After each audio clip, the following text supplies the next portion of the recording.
नमस्कार, मैं तृप्ति Bhatnagar, energy healer एवं कोच। स्वागत करती हूँ आपका अपने शो हर दिन कुछ कहता है में जानने के लिए अक्टूबर 30 का खास पाठ। कार्तिक मास में कृष्ण पक्ष की चतुर्दशी तिथि पर नरक चतुर्दशी का पर्व मनाया जाता है। इसे रूप चौदस, नरक चतुर्दशी, छोटी दिवाली, नरक निवारण चतुर्दशी अथवा काली चौदस के नाम से भी जाना जाता है।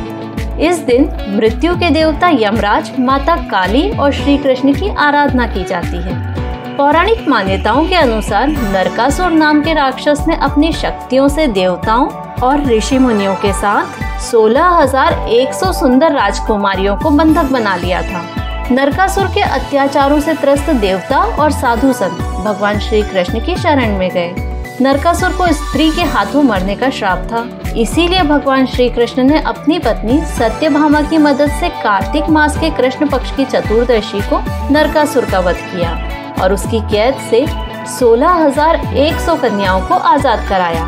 कैद से आजाद करने के बाद समाज में इन कन्याओं को सम्मान दिलाने के लिए भगवान श्री कृष्ण ने इन सभी कन्याओं से विवाह कर लिया। नरकासुर से मुक्ति पाने की खुशी में देवगण और पृथ्वीवासी दोनों ही बहुत आनंदित हुए। माना जाता है कि तभी से इस पर्व को मनाए जाने की परंपरा शुरू हुई। इस दिन सूर्योदय से पूर्व स्नान करके यम तर्पण और शाम के समय दीपदान का बड़ा महत्व है। कहते हैं नरक चतुर्दशी पर दीप जलाने से यमराज प्रसन्न होते हैं और अकाल मृत्यु का भय भी नहीं रहता है। नरक चतुर्दशी की पूजा अकाल मृत्यु से मुक्ति और स्वास्थ्य सुरक्षा के लिए की जाती है। इस दिन सुबह जल्दी उठकर स्नान करने से सौंदर्य की प्राप्ति होती है और सभी तरह के संकट दूर होते हैं। इसीलिए इस दिन अभ्यंग स्नान का महत्व बढ़ जाता है।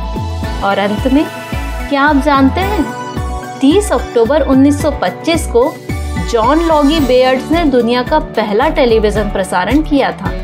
इस ट्रांसमिशन के लिए बेयर्ड्स ने 1880 के दशक में जर्मन आविष्कारक पॉल निप्को द्वारा पेटेंट की गई डिस्क पर आधारित एक यांत्रिक प्रणाली का उपयोग किया था। और 30 अक्टूबर 1961 को RDS 220, जिसे बिग इवन भी कहा जाता है, सबसे बड़ा परमाणु हथियार जिससे अब तक का सबसे शक्तिशाली मानव निर्मित विस्फोट हुआ था।